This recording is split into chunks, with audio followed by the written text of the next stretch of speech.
Hey guys, how's it going? It's your boy Alex, and welcome to the Rodeo.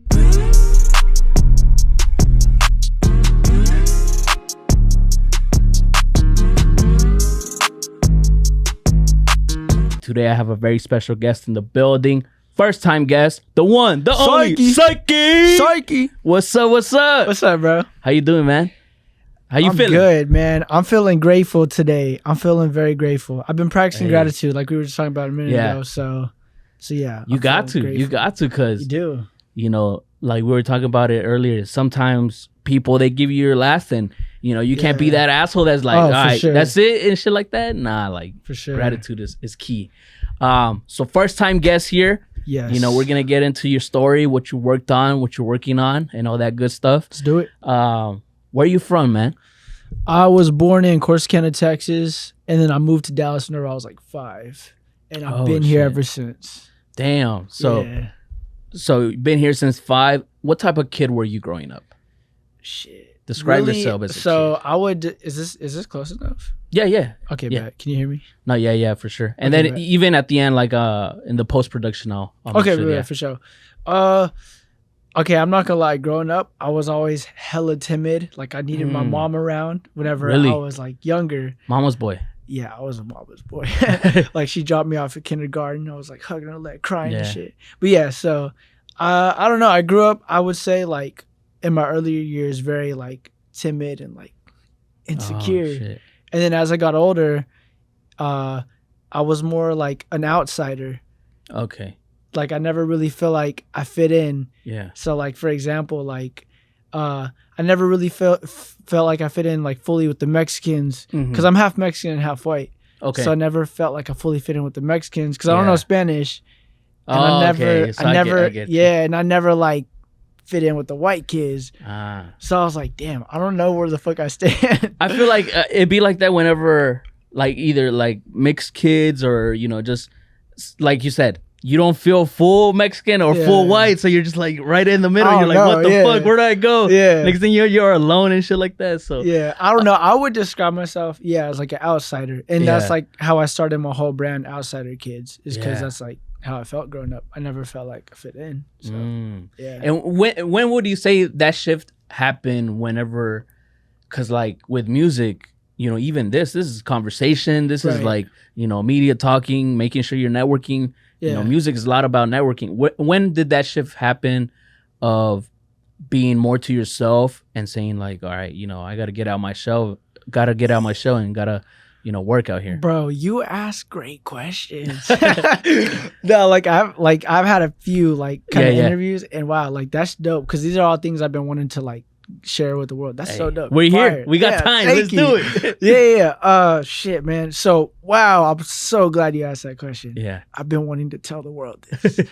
But yeah, no, so for me it was like, so whenever I first started music, I was definitely like, I was by myself, me and my girlfriend. I always describe it like this. Yeah. I was working landscaping from 6 a.m. to 6 p.m. And then, oh man, I've done that. Oh my God, the worst. That. It's the fucking worst. That heat hitting your back. Oh my God. And then you have to go sit on the curb during lunch. You're eating like 7-Eleven chicken wings with dirt on your hands and shit. Yeah. Yeah. Fucking. Been there. But yeah, so I started like with the 6 a.m., 6 p.m. Yeah. So this is going into it. My bad. Sometimes I like stream off a conversation, but so I started doing landscaping, and then every day after work, I'd be like, I got to do this music shit. So I was in my closet recording, freestyling, whatever the fuck I could do, because I didn't know anything about music. I didn't really listen to rap growing up, so I was like, I have to overwork to get to a position where I want to be. So basically, I started with the music, you know, just recording. And then as time went on, it was like, oh shit, like I need to expand. Like I can't just keep doing it here in this closet. I still like kind of record in my room and stuff. But as far as like getting my name out there, it was like started with me just going to events with like some friends. These are like open mics and stuff like that? Yeah, like open mics. Yeah, really just open mics. And then so even at that point, whenever I first started, it was still like I was shy as fuck. My first performance, I was like head down like this. Yeah. But then like as like time went on, I just started to realize I made little changes here and there every time I went out. So it was never like I'm just here where I'm at now. It didn't happen overnight, of course. Yeah. It was definitely breaking out of my shell for these 3.5 years I've been doing music. But like as far as like whenever I first went out going to events, it was very timid. And then little by little, it was like, okay, I got to talk to someone this time. So I don't know how to start a conversation though. So like, what do I do? Okay, well, I'm gonna start by looking at like someone and seeing like something they're wearing, just compliment them. Yeah. And be like, okay, fuck, I gotta do this. Break the ice type shit. Yeah. And it's so weird because like at first it was like so difficult to even have a conversation. Yeah. But then little by little, it was like, shit, like I gotta keep, if you want this dream, like how you say you want it and you're really fucking hungry for it, you got to change who the fuck you are. Not like in a way like, oh, I got to change who I am. No, like, yeah. But like you got to change your habits. And so once you change your habits, you'll be able to have access to your dream. So I was like, okay, you want this dream? Well, then you got to change your fucking habits. You can't be timid anymore. You gotta have self-confidence in what you do. You got to believe in yourself. Yep. And then become a good communicator. And so it just started little by little, but yeah, I know that was like a long answer, but no, yeah, I get that because you got to get, like you said, you got to get those reps in, and you're not saying, go out there and freaking take over the room and shit like that. You got to, like you said, build it up. Right. All right. First, I was face down, stuff like that. Now I'm making eye contact. Yeah. Now I'm talking to people. Now I'm having full conversation with people and stuff like that.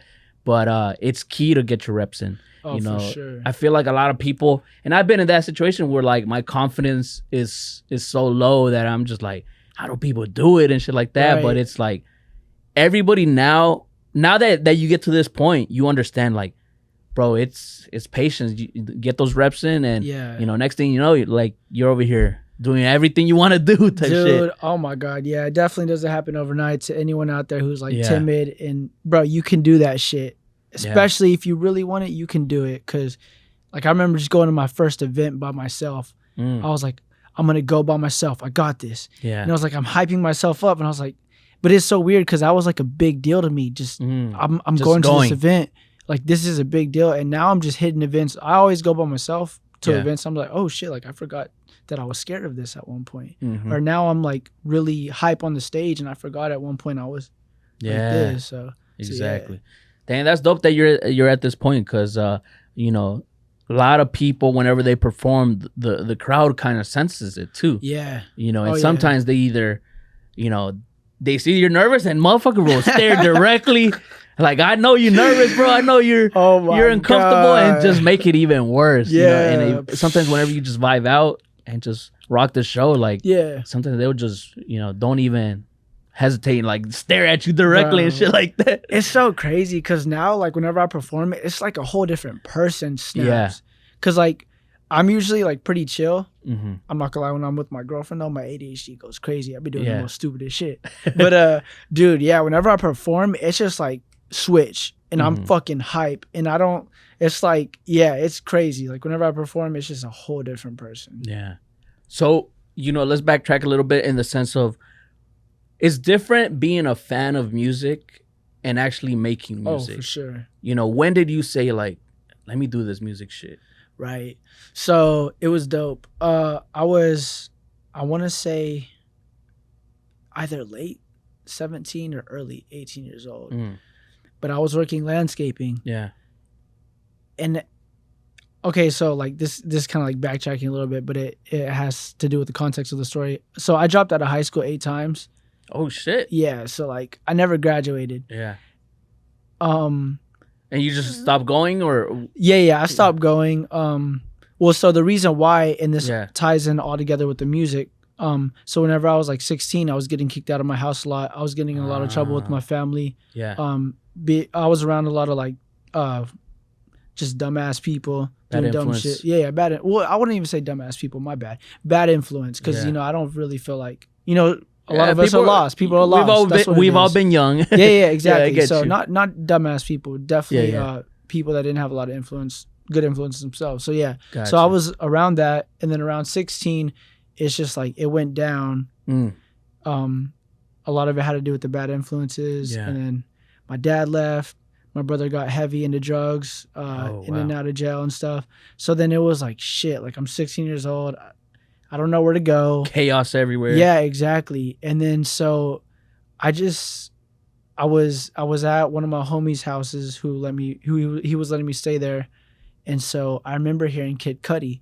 And I was like, oh shit, like, cause I never really liked rap. Yeah. Cause it was always like trap shit. Whenever I was growing up, that's all I heard. It was like, didn't catch your eye like that. Yeah. So I heard Kid Cudi and I was like, oh, what the fuck? There's someone like rapping about some shit that I'm going through, like depression and shit. And I was like, wow, that's dope. So I just started like writing notes in my notepad, like how I felt. Yeah. And then it turned into like bars. And then it was just whatever. One day I might try to make music. And then so around, I think I was 17, about to turn 18, I was like, I think I want to do this. And so I started messaging people on Instagram that were kind of local. I was like, can I just pay you like $75 to come freestyle on your microphone? And a lot of people ignored me, just left me on red or whatever, or were too busy. So then I was working landscaping and I was like getting desperate from like doing that shit daily. I was like, I got to do some shit to change my life. I can't keep doing this. Yeah. And then I was like, I need to do this music shit. So then my mom, I asked her for a computer because she bought one that for like $50, one that was on sale. So I got $50 computer and I hit my homie up and asked him for his mic. It was a little USB mic. Damn. Yeah. So then I was just like, I got the $50 laptop, USB mic, went in the closet every day. And I didn't like, I knew I could get beats off YouTube, but I had a homie that I met. He used to be here in the States, but he moved to Sweden. Oh, shit. Made beats? Yeah, he made beats. And then so I video chatted him one night and I was like, bro, I love your beats. Can I freestyle for you? So maybe I could use one of your beats. So then literally like I was freestyling for like 30 minutes. He was just like watching me, just listening. Oh, shit. He was like, bro, you need to get on my beats. And I was like, yes. So yeah, him and then another homie named Singular. Yeah. So Thomas and Singular, they supplied me with beats. Shout out to them. Bro, damn. Yeah, shout out to them.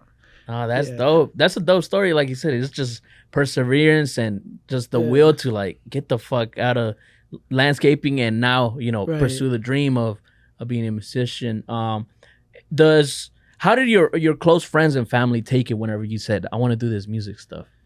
How did that go about? So like around that time, I didn't really have a lot of close friends just because I dropped out of like high school. So I was like MIA for so long. And like whenever I first started, it was really just me and my girlfriend in an apartment.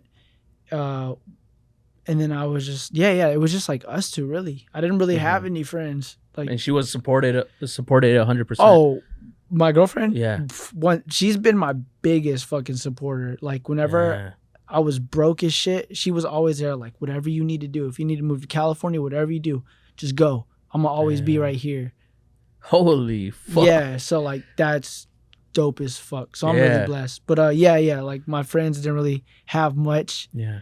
What'd your mom say whenever you Bro, I didn't even tell my mom until, like, 2 years after, because originally I was going to wait till I was on tour to tell her. Because me and my mom, like, for so many years, we had no relationship because I was getting kicked out moving around, so our communication was just like very bad. And so recently we've been communicating a lot more, which is really dope because that's good to hear. If you hear some of my first music, I talk about some of that, and it's just crazy to see like a few years later now you're more mature and like time does that. Sometimes you analyze the situations and you're like, that relationship is broken for some of the things we could fix, Right. So that's dope that you guys are talking and stuff like that. Yeah, bro, you are asking the best question. That's good. Yeah, no, bro. Shout out to you, bro. What the fuck? You're asking like the best question because this is all like part of my story that I've never told that I've always wanted to get out. Hey, man, I love the stories because it's dope. Everybody has a story, right? And I feel like sometimes we kind of just see people just passing in the streets like that. You just don't know what that person has gone through and shit like that. So, stories it's cool. It's cool to hear all this shit. So, especially with artists, I feel like you guys, the way you say the story, you kind of picture it, Because a lot of people, you could be a good storyteller and a bad storyteller. And, I feel like with artists and creative people, y'all know how to picture it perfect and shit like that. Dude, I'm a bad storyteller. Like, I have like my thoughts. I be thinking about this, and it goes here, here. Like my thoughts are all over the place. Shit, bro, that's how it goes. So influence. You mentioned Kid Cudi. Right. What type of music were you listening to before? Right. And who would you say are your top 3 artists that influence you? Okay, so music that I listened to before. Yeah. Bro, you grew up during this era too. You know the dubstep era where you bumping those? Yeah. Were you fucking with dubstep? Yeah, bro. That boy Skrillex. Oh my God, yes. Yeah, I was fucking lit. He had a chokehold on the world, bro. I was lit off the dubstep, bro. I was fucking with dubstep. 2012 came around, and then Tron came out. Have you seen the movie Tron? Yeah. Bro, the soundtrack in there, I was like, oh shit. Like, I've never heard like sounds like that before. Yeah. And later on in life, I learned it's called Daft Punk, the group. The group, yeah. Yeah. And so a lot of like electronic, how would you even describe that? I would like, say, electronic, very dubstep, electronic, for sure electronic. That's the umbrella that like everything else falls in. Yeah. Yeah. So yeah, I think a lot of that. A lot of like synthesizers like sound so dope. So that's a major, and that's cool that you have someone who makes beats from Sweden, because I feel like Sweden, they be going hard with electronic and house music and all that. Yeah, they fucking love that shit. Yeah. So who else would you say are some of the, or who would you say are some of the artists that really influence you? Who are your top 3 artists? Oh, that's really hard. Mm-hmm. Whenever I like really got into music, I listened to a lot of like East Coast rappers. East Coast. Yeah. Joey Badass was the first rapper that I really tried mimicking.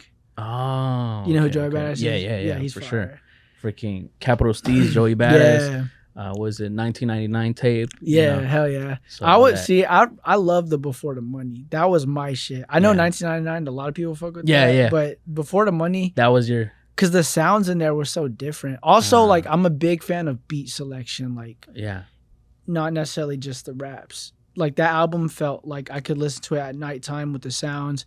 I'm a big fan of the sounds also, which I feel like everyone is. But yeah, but I get what you're saying in the sense of like it kind of completes it. The raps are fucking A1. Yeah. The sound is A1. Yeah, and it's just like yeah. So definitely Joey Badass was like the first person I tried to imitate as far as like how I can rap. Dude, my number 1 rapper is J. Cole. J. Cole.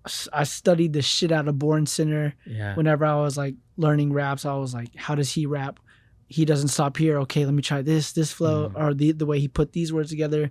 So J. Cole. Damn, who would be the third one? Who are some good artists? Yeah. That last one is the hardest because all these artists start popping up in your head and you're just like, damn, which one? And that's not in any particular order, just besides like my evolution as a person. But yeah, Joey Badass was the first one. J. Cole. Because I'm thinking like who influenced me? Like who did I study? Really, it's been those 2 that I've really studied. 2. But I've recently been heavy for like 2 months straight on Kendrick Lamar's Section 80 album or mixtape or whatever it was. Yeah. I think it was album. Yeah. Yeah. But yeah, I was studying that. So I don't know. Definitely Joey Badass first, J. Cole second. I don't know who would be third. This is probably one of those questions where I'll remember after the podcast. No, yeah, because for me, it switches all the time, too. Right. You ask me top 3 right now, I'll say these artists, and, a year later, I'll be like, this person and stuff like that. So that's how that goes. Right. For someone who has never heard your music, how would you personally describe it? That's a good question. So that's something I've been trying to define more lately. Okay. Because whenever I first started, it was just like, I'm getting beats off YouTube. I'm trying to learn how to rap. I'm still like only almost 4 years in. So I think a lot of it is still like developing my sound. Like I produce the majority of my own stuff. Yeah. So it was also like learning what beats do I want to produce on. But whenever I first started, it was like a lot of boom bap stuff. I would say now where it's at, I kind of categorize it in like 4 sections. Okay. So one is like my inner child, and I have songs that are more fun. Okay. And then I have like my depression side where it's more darker. And then the one I released most recently was like the chip on my shoulder. Like I got some shit to prove in this rap game. Like, yeah. And there's one that I always forget. I forgot the other the other one that I always mention as well. But I break it into those 4 categories. But I think now where it's at is kind of like a lot of like knowing your music has to do with like understanding yourself. And whenever I first started making music, I didn't really know who I was because I was 18 years old, dropped out so many times. I was just broken. So all I felt was just depressed all the time. Pain. Yeah. And I was very like illiterate and like a lot of things in life I didn't like know yet. And so now that I'm more mature, I have a better understanding is like where my music is going to go. And I think that right now it's definitely like in my heart, I know like my purpose on this earth is to change lives and inspire people. Yeah. And so I think my music is really just a reflection of how I live my life, but definitely I have like something to prove to the world, and I want to show people if someone who wasn't shit, someone who like has no like education can make it in this, then you can do whatever the fuck you want in life. Cause I'm living proof that you can you can turn your life around completely. Shit. And people love that story, man. Yeah. Because, you know, like you said, I feel like people like that story a lot too because, you know, it doesn't come easy. Yeah. There's a lot of hard work that goes into it. Sometimes people just see the end whenever you're successful, rich, and stuff like that. And people's like, dang, man, you know, he came up, this and that. But like, man, you know, we love that story because it's like, damn, he really did it, you know, type shit. Dude, it's crazy you say that also because I was actually sitting down with one of my mentors. Yeah. And he was telling me, because we were writing my EPK, the electronic press kit, you know, like to pitch to promoters and blogs. For those who don't know, get your EPK. But yeah, we were talking and we were like mapping out my story because they're like, what are we going to put in for my bio? Yeah. And he was like, you've done all these things that people want. And then for me, it's like, but that is like, for me, like whenever I think about my past and people are like, that's part of your story. For me, I'm trying to learn how to appreciate it, but it's like, I don't think any of that is special because whenever I look at it, it was a shitty past. I'm trying to run away from it. Yeah. You know what I'm saying? And then people are like, wow, I love your story because you went through this. But me, it's like, I hated that shit. You're like, fuck that. I hated that. I'm trying to run as far away from my story as possible. But recently I've been trying to like realize like this is you. Yeah. And this is why people are gonna love you one day because you did go through this shit and you proved you could put yourself out. So I just want to share that. Yeah, and people will relate to that because we gotta keep in mind there's more people in those situations that, you know, like you said, the pain, the depression, anxiety, all those things, you know, all the chaos you talked about. There's so much shit like that people relate to. Yeah.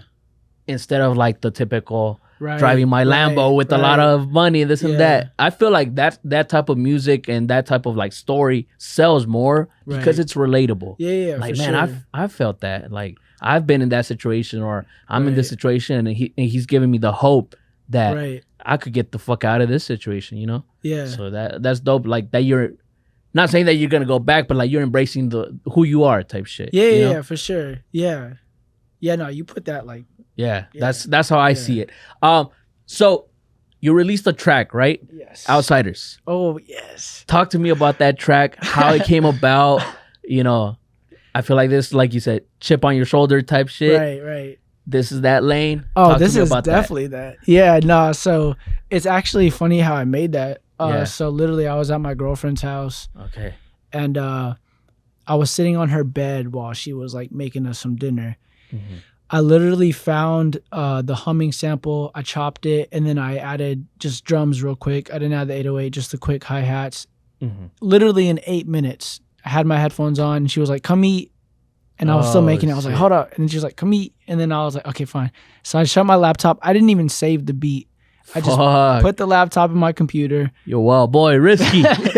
And then the next day, I was at my house, and I got off work, and I just opened the computer because I was like, I need to make some shit. Mm-hmm. And then the beat was there, and I listened to it, and I was like, I guess I'll try working on this beat. And then so literally like within 30 minutes, I made the whole beat. and my homie Christian added a few more things on it. Yeah. And then so I just wrote the raps, and it was like I was just like humming things, so I didn't know what I want to do. So I was like, underdogs for the win. I just need something like, I was just like, let me do something catchy. Underdogs for the win. Underdogs for the win. And I was like, all right, that's cool. What could I say? And then I was just like, the words just like flowed out of me. Like I didn't even have to think. It was just like explaining my story. Cause I was like, what did I say? Back then when I wasn't shit, rejected by every girl, ISS like every day, outsider in the back of class. Yeah. And it's just like literally like just explaining like, so the first verse is like explaining where I was, and the second verse is like, I got a dream, I'm gonna make it rapping, can reset and relaxing, I turn my thoughts into actions. So just like showing like I'm hungry for it and I'm gonna make it happen.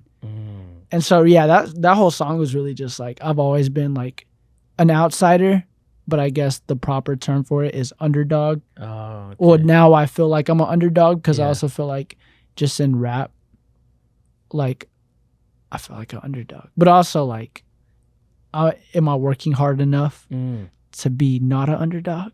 Yeah. So it's like, but yeah. I get you. And that's so crazy that you mentioned that, because from me hearing the track, like you said, the first verse is, you know, the that feeling of outsider and rejection and all that, and then like you said, the hunger and ambition on the next verse, and I totally felt that as well. And then for you to just say, I'm like, okay, you know, I hit that, hell yeah. So that's dope. That's dope. What are your plans with the track? Is this something that, you know, you're just letting it play out, or are you gonna do a video, or you know, what's your plans with the track? Oh my god, dude, I got video ideas for so many songs. I didn't even start with music. I literally loved art before music, but yeah, I got a lot of visual ideas for the track and for a lot of other songs. It's just my budget. I don't have a lot of money right now. Yeah, but I'm definitely dropping a video to that song, and yeah. So I see that you do drop a lot of singles. What are your moves regarding an EP or album or a mixtape? You know, can you talk to me about a little bit about that, and you know how you're going with that? Yeah, I don't even like singles, to be honest. But you know, we're in a day and age, no one has an attention span, and dropping an album where I'm at now isn't the most strategically smart thing to do. So I'm just gonna, and also like, I would hate for someone to come to my page and I have 3 hit songs and like no catalog. So right now where I'm at is just like, cause I got a shitload of catalog on YouTube and like SoundCloud, but on my Spotify I don't. So it's like, I'm just gonna build a shitload of catalog, and I'm gonna do the best I can to promote these singles right now. But let me just focus on catalog. That's what's in my mindset, and just have like, you know, each single just compounding more and more supporters every time I drop. So really just building the catalog, building my support base up, and yeah, get to a point where once I'm big enough, I can just drop albums. Yeah. Cause I love No, that's good that you're doing that. Like you said, the attention span with people right now, it's very short. It's in the moment. You gotta, like you said, something catchy. So you gotta have that. Singles build up the buzz, build up your name.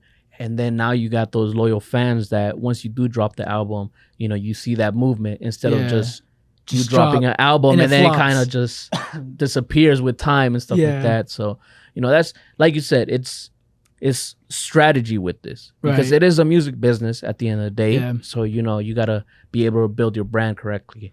So 2022, man, how's it been for you? You know, it's been a weird decade, I would say. 20s, the 20s, but 2022, how has it been? You did like I said, we dropped the singles, you dropped some merch. You know, talk to me about all the things that you got going on like that. Shit, well, the whole COVID thing, like, I know a lot of people suffered, but I did great. Like, I was chilling. I was making a lot of merch. I was making music. So, yeah, it was chilling for me. But as far as, like, my upcoming stuff, I'm excited. I got my brand, Outsider Kids. It's more of a movement. So, before I did merch for this, I was actually doing pop-ups in Dallas a lot. And so, we were building traction like that. But I stopped doing that because it kind of turned into something I didn't want it to. Okay. And so now Outsider Kids is finally what it needs to be, which is So I originally started in 2015. I was printing t-shirts in my bedroom by myself because I knew a little bit of Photoshop, and my homie taught me how to screen print. So I was just in my bedroom, like, I'm just gonna make designs. Yeah. And then my homie, one of my old homies at school, in 9th grade, his name was Chris. He saw my shirts. He was like, "You make those?" And I was like, "Yeah." He was like, "Bro, I want to help you." So we just, every day after school, he'd come help me print, and he would just wear all the shirts to school, even if they were fucked up. He would just mess up. Yeah, this is so dope. And then so I kind of put it down because I was 15 at that time, and around 16 is whenever I was getting kicked out a lot. All that. And then so 2020, 5 years later, I brought it back, and I just started doing pop-ups. And then I was like, it's kind of turning into something I don't want it to, so I stopped.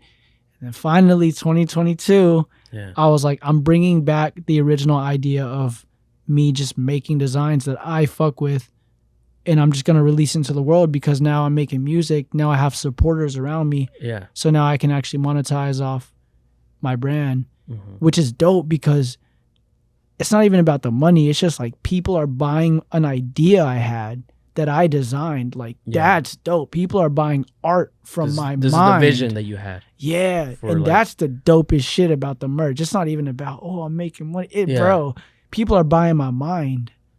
Do you ever think about stuff like that? Like, people are, like you said, buying the merch. They're streaming your music. They're viewing your videos. Like, right. Do you ever think back and be like, damn, bro, that's crazy to me? Like, you know, what is that word? Imposter syndrome? Like, in the sense I've heard of that word. In the sense of like, damn, this is really me doing this? Right. Like, what the fuck?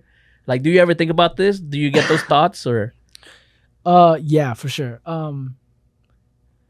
Yeah. And how do you deal with that? Wait, my bad. Hold up, backtrack. Wait, so like when people like buy my stuff or like if they listen? Yeah. Like you see people buying your stuff. You see the views growing, the streaming going up.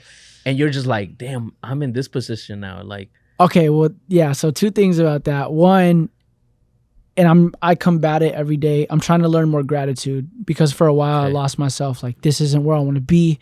These aren't the supporters I want. I don't like saying fans. That's why I'm saying supporters a lot. Yeah. Like, this isn't the demographic I want. This isn't where I want to be in life. And so I kept trying to chase something that wasn't me. And then so I just learned, like, you need to learn gratitude because, like, what the fuck? You got people supporting you and you're over here, like, you want some people that don't even give a fuck about you. And so recently I've been learning a lot of gratitude to the people that support me because, like we were talking about earlier, like, there's a woman in Arizona who works at Walmart who bought my t-shirt over like a Fashion Nova or something else. Yeah. Like, and she could have bought anything. Yeah. And that's also time that she worked. Exactly. At a job that she probably doesn't even like. To buy my merch. Like, that is dope. Yeah. But that's real support right there for sure. Yeah. So definitely, like, it's crazy.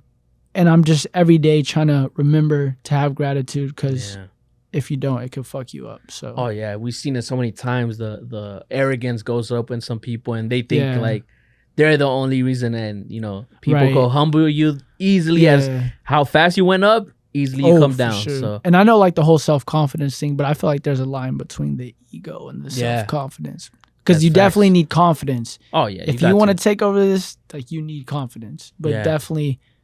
Just remember to be a good person. Yeah, balance. Balance is key. Yeah. So, you are here from Dallas. Talk to me about the Dallas Fort Worth music scene. Right. What are your thoughts? What do you like? What do you don't like? Right. Let me know about that. Ooh, spicy. Let's get into that. That's a great question. Because everyone from Dallas knows what's up.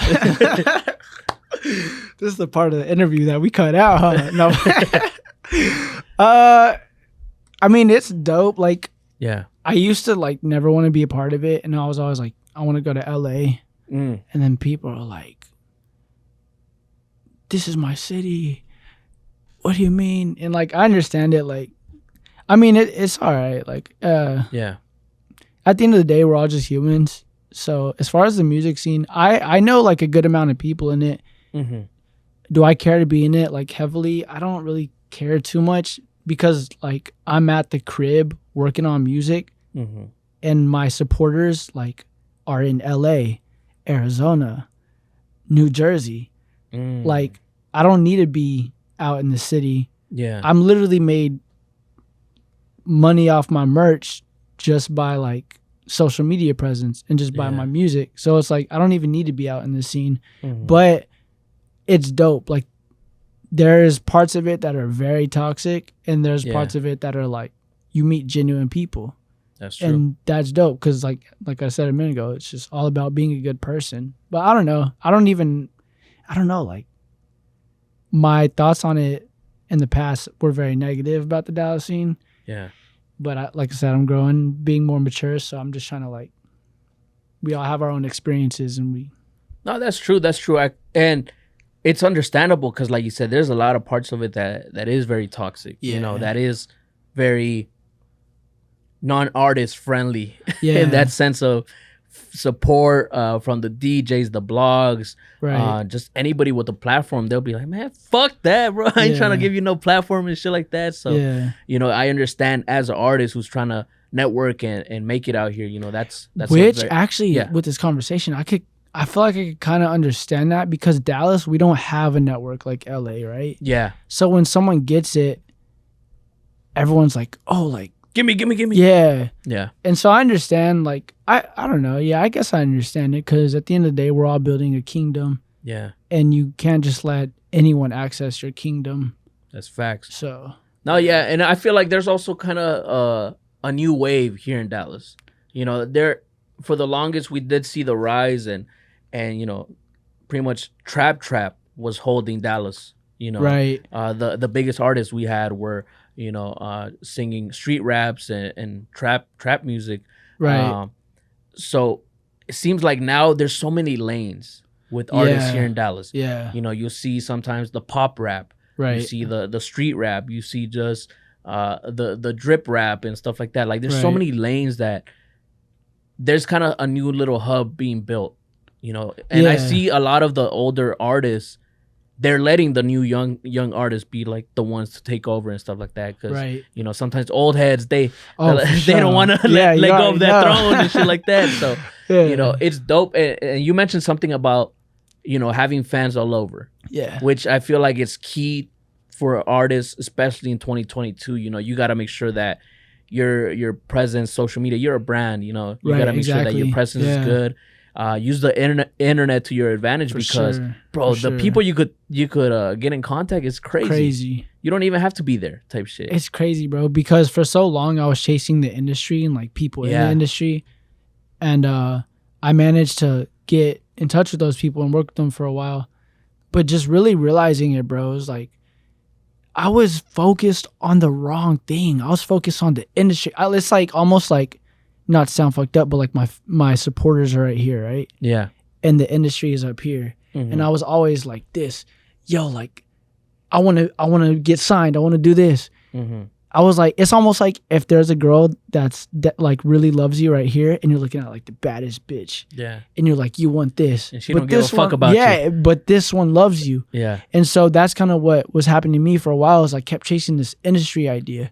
Whenever there's supporters right here, like, why are you trying to chase this when you got random example? Let's just say Bethany, and fucking New Hampshire, buying a T-shirt. That's the shit that matters because record labels, they don't buy your merch, they don't stream your music. It's the people. So I kept chasing the industry and then I like snapped out of it. I was like, dude, what the fuck? It's the people that matter. Like these people that are living doing their 9 to 5 jobs, living their normal life are the people that are the most important. Fuck the industry almost. But yeah, because like you said, you know, the record labels, they want to see you have movement by yourself. Yeah. You know, and of course, you know, some people do get in with the cosign or you know who they know and stuff like that. But like you said, if you have a foundation of great fans and great supporters that fuck with you heavy. Next thing you know, they're the ones knocking at your door and like, oh man, you know, we like to sit down for a meeting and stuff like that because they see the movement. And you got to have that leverage nowadays. Oh, for sure. You know, because if not, they'll fucking eat you alive and, you know, have you pretty much as a slave a music slave for forever type shit. Dude, like, cause just doing everything myself, I realized like I know a lot of the process. Like I know like I've lived like the freelance life essentially for a whole year, just getting paid off my studio time and editing videos for people. I was like, this is how it feels to run a business. It's no different from making music. Like you get money in streaming, you get money from selling merch. Yep. And it's just like, okay, well, if I work with a show promoter and I don't have a lot of high numbers on my streaming platforms or my Instagram, like how can I add value to them? Yep. Well, I'm a good performer and I make merch. So maybe I'll cut you 50% of the gross profit that comes in for the show, because I can guarantee that if I perform really good, I can get people to buy my merch. So then it's like benefits them because they're making money off you and you don't have to buy your way in. So it's also like you got to become more business minded and think, how can I live off this? How can I grow my network? And it's just, like you don't need like you said, you got to provide value. Yeah, exactly. Exactly. You know, because I feel like the music business, it's so grimy. It's so you see so much people getting fucked over. You come in here with 100,000 talking about like, oh, I'm gonna pay my way through shit. People will take that 100,000 like nothing, bro. Like nothing. You know. And I come from a financial advisor background. And over there, business is more like to the point, clean cut. Right. But here in the music business, man, shady as motherfuckers fuck, will bro. take advantage of you as much as they will, or as much as they can, type shit. What are some lessons you've learned as a artist? You know, you said 3 years. Right. What are some lessons you could give to somebody that you've learned, and you're just like, man, I wish I knew this whenever I started? Oh, that's a good question. That's a great question.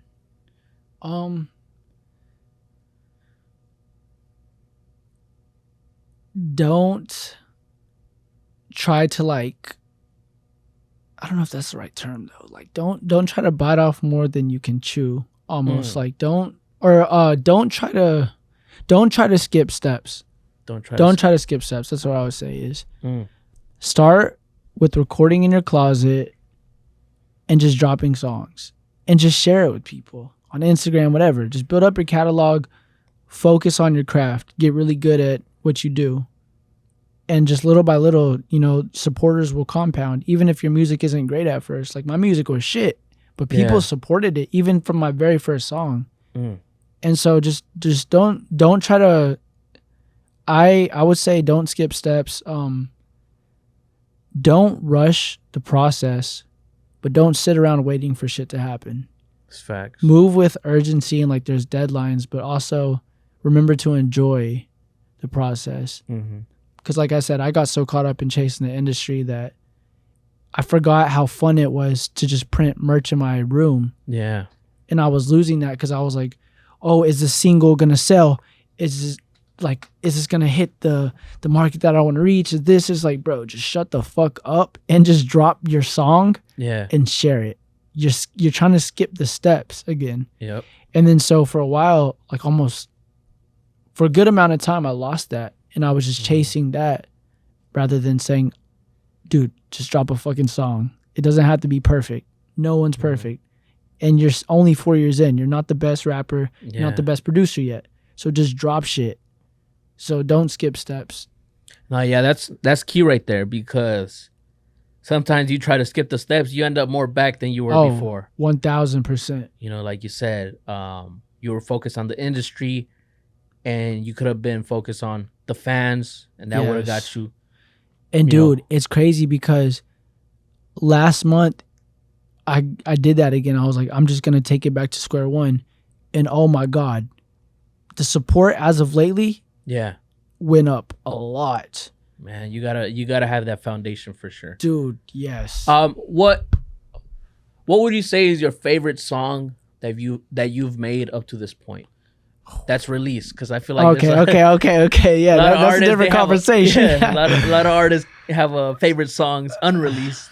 I'm not gonna lie, I like all my music, but my favorite.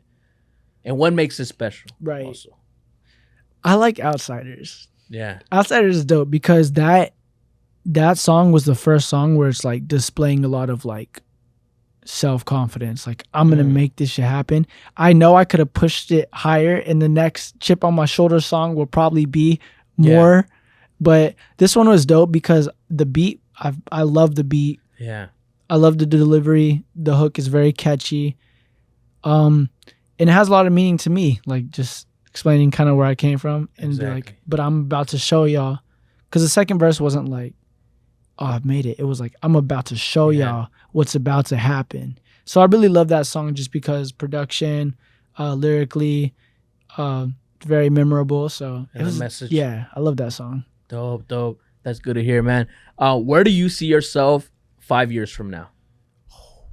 I'm very delusional. So I see myself on world tours. Yeah. And I see myself on world tours. I've recently kind of taken on modeling, and it's crazy because I've been getting a lot of opportunities. Like, I'm walking in a runway on the 22nd. Oh, shit. Yeah. So damn, that's wild coming from somebody who, like you said, was timid and stuff like that. Right? You're modeling now. That's what I'm saying, bro. If you have a fucking dream or something you want to do in life, do it. Don't fucking wait. Just do it. Because whenever I'm a doer. Whenever I just do, I always get great results. But of course, like, once you do, it's good to start planning somewhere in there. Because don't just go balls to the walls type shit. Yeah, because failing to plan is planning to fail. So that's facts right there. Tour wise, what would you say are 3 cities that you'll like to tour anywhere in the world? That's hard, dude. Really, like, I just want to tour across seas. I want to tour here, but I went to Sweden for 2 months right before COVID, and bro, like, I know I'm gonna love it out there. I'm trying to be there a lot. I'm trying to be there like 6 months out of the year. Like, I'm trying to be out there. What made it special? What did you like about it? Oh my God, Sweden, that's a whole like 3-hour podcast in itself. But but really, bro, I was like 18 or 19 when I went out there. Yeah. No, I was 18. I was 18. I think almost about to turn 19. Did you link up with your producer or? Yeah, exactly. Because he used to live over here, but he moved over there. Yeah. And dude, I'm not gonna lie. The drinking age is 18 over there. I was in the clubs lit.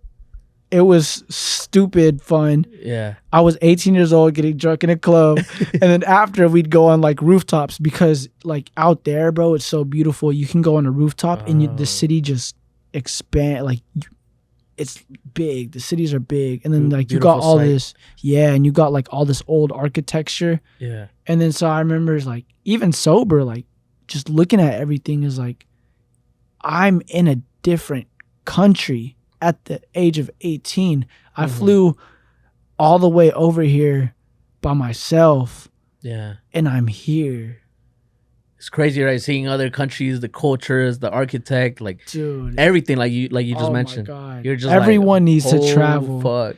But dude, actually, how I got to Sweden is a funny ass story. What happened? So check it. I was working at Mercedes. The secrets are gonna spill right now. I was working at Mercedes, right?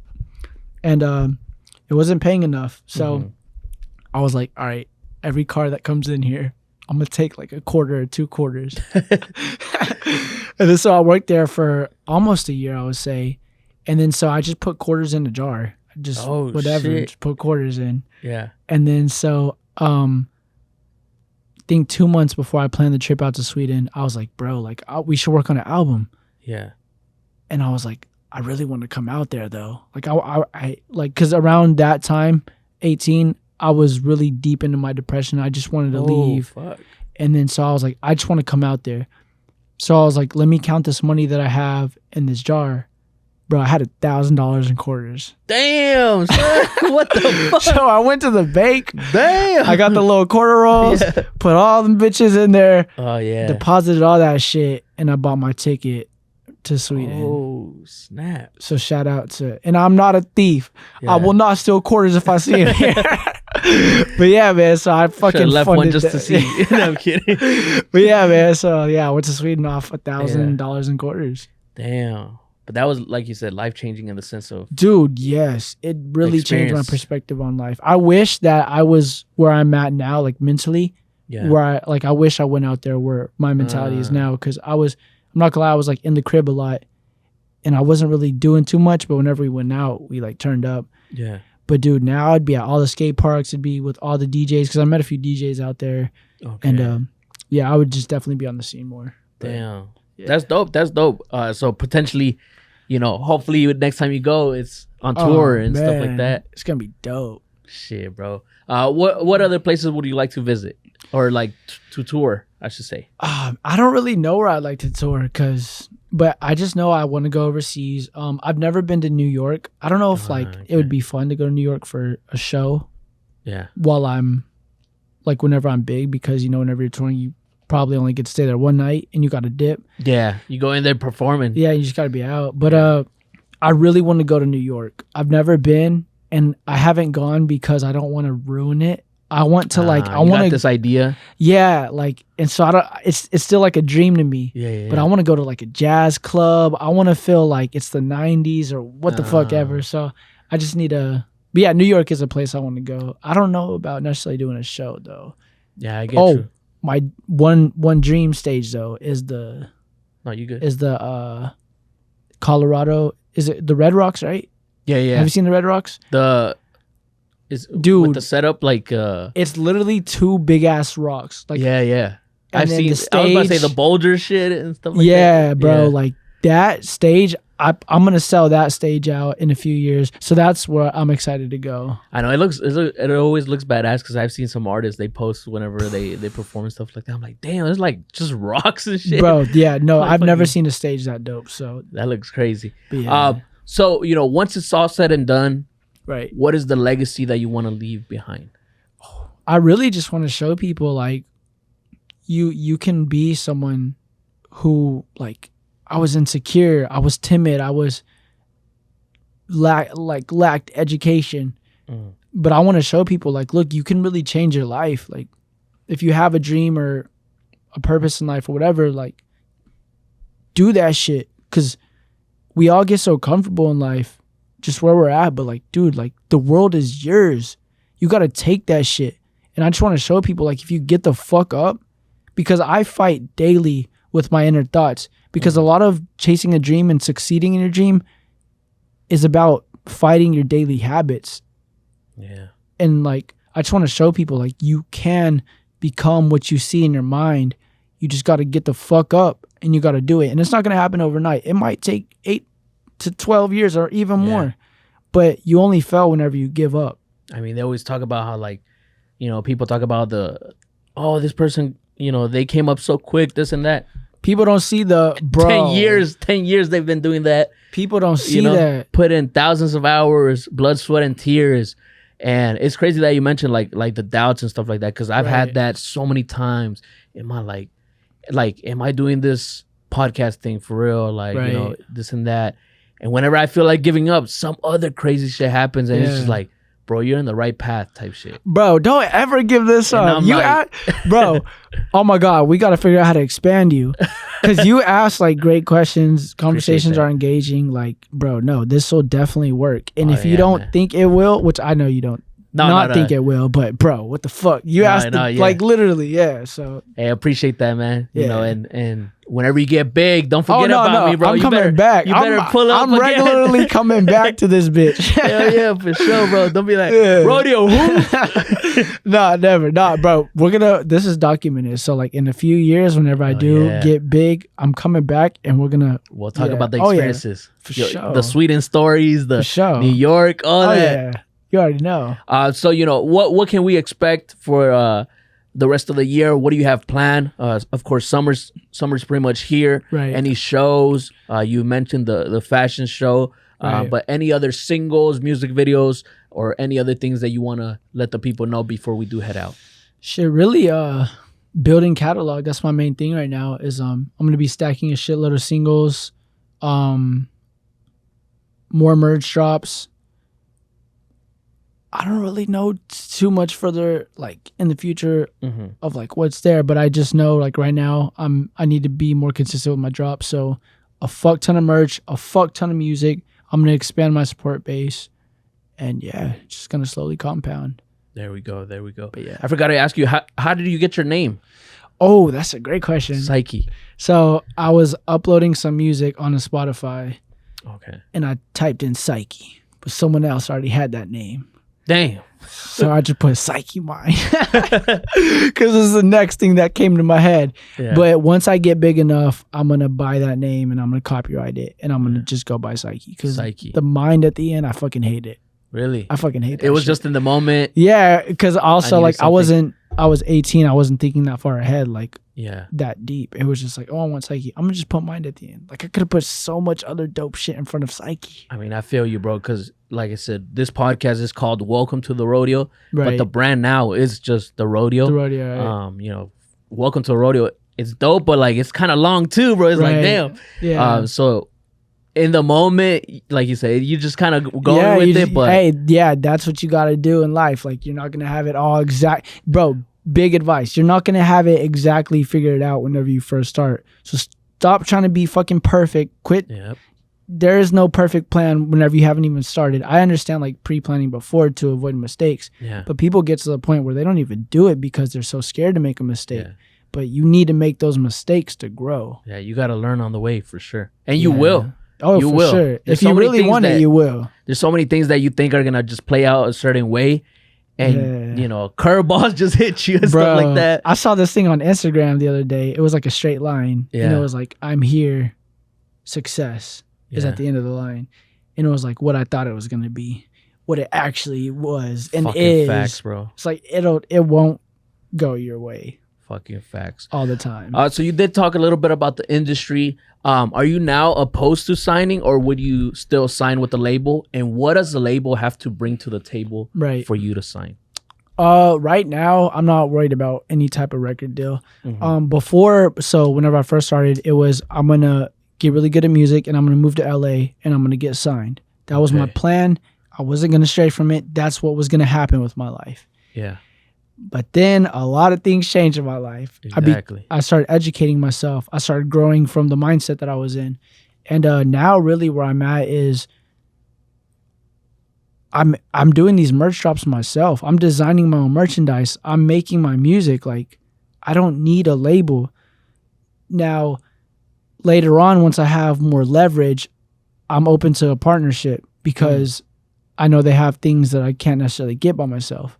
And like everything that we see entertainment wise is all like politics and shit. Like the fucking Grammys. Like I don't really give a fuck about a Grammy. Like I don't at all. I don't even think that's a part of my success. I mean, people always talk about the bigger that you get, like you'll go to the war shows, but then, you know, you'll be like, okay, I've already networked with so many people. Right. Why the fuck would I just go and just sit there? Bro, it's because like, you know, like that's kind of like what the whole entertainment industry is. Like, you know, whenever you're little looking on TV, you're like, oh, they're on TV. It's like this whole, like, it's a dream world. Like those are different people. But at the end of the day, like everyone that's at the Grammys or whatever is someone like me and you. They just have been in the game longer and they know people. Who you know is very important. Yeah. Bro, I had to actually, that's funny that you mentioned that. I had that breakthrough recently about like, you know, these people are just regular, you know, because I've met some big people. Yeah. And, you know, I'm over here, like you said, you see them, you see their performances, you see all these views, all these streams and all these things that they're doing. And you're like, oh shit, you have this like image of them. Bro. But then you meet them, it's like fucking regular ass people. Dude, I met my fucking, I wouldn't say idol, but the person I listened to whenever I was 16, he was actually one of the first people after like the little Kid Cudi part that I got into. And I met him in LA. Issa Gold from the Underachievers. Bro, I met him and like I saw him at a pop-up randomly. Now I tapped his shoulder. I was like, bro, I got so much to tell you. So we went outside and I was like talking to him and he was like, oh shit, she's bad. Like as a girl passed by and like distracted. And I'm over here telling him like, dude, like you saved my life. You did all, and he was like distracted. And then like, I was just like, damn, this, like, wow. Like I used to watch you. You're important to me. You changed my life. And I'm just there and you're not like fully paying attention. And I was just like, damn, like this is the person that saved me. But now I'm chasing this rap shit. And it's just like, oh shit, like I'm not as big as you, but we're basically the same. And then so it was like a huge awakening for me, like, oh shit, like it's all just an idea that we had about these people. But also it was a wake-up call to me, like never not pay attention to your supporters. And yeah, that's what I got. I think that was the big thing that like God wanted to give me from that is, yeah, you met this person, but here's the lesson I'm going to give you is this person was like looking around and shit. So don't do that. She bad. Yeah, like she bad. Yeah. And so it was just like a wake up call for me. Don't ever treat your supporters like that. Nah, yeah, that's dope. That's dope that you had that, because those are major lessons. Because like I said, you know, I've met some people and I'm like, damn, you fucking weird, or you fucking regular, you fucking, because like you have that image of them of like, you know, I see you in music videos. What the fuck? And it's like, damn, you straight up regular like me, shit. And it, like you said, it's just not really a facade, but it's kind of like everybody human type shit. Yeah. You know? And you know, you gotta respect everybody that way, and you gotta be able to move in that way and not get lost in the sauce out here. Bro, it's all about being a good person. Yeah. That's what I've realized, especially like meeting bigger artists now, because I've met a few bigger artists. Yeah. And it's just like, wow, you can be big and still be a piece of shit. Oh, yeah.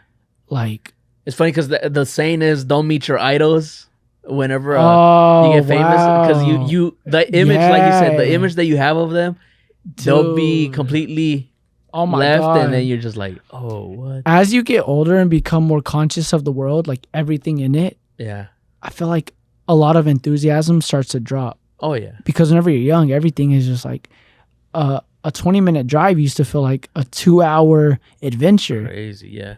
And now we're older. We got cars, like a little 20-minute drive is like right down the street.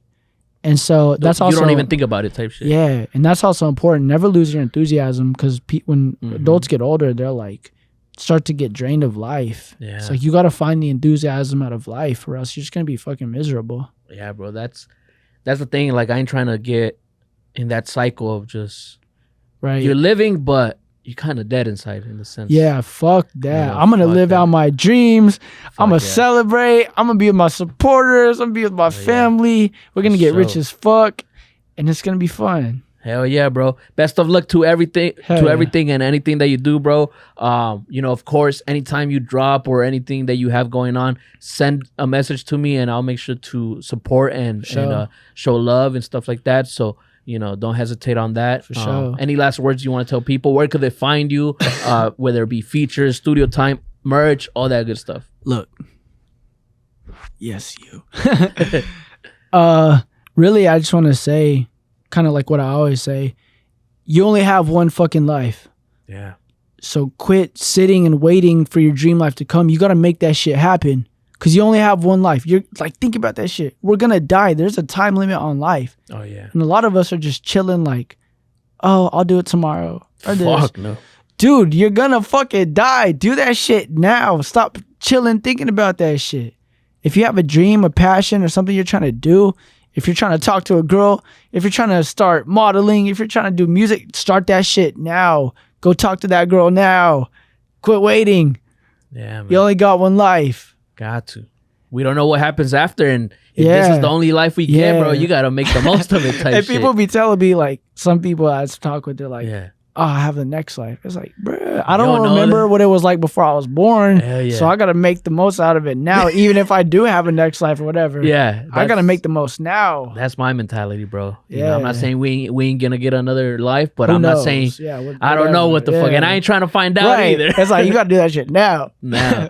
All right, man. You know, appreciate you stopping by. For sure. All right, guys. Make sure you like, comment, subscribe, hit that notification bell, get notified whenever we drop new content. And we out. Peace. Peace. Psyche in the building.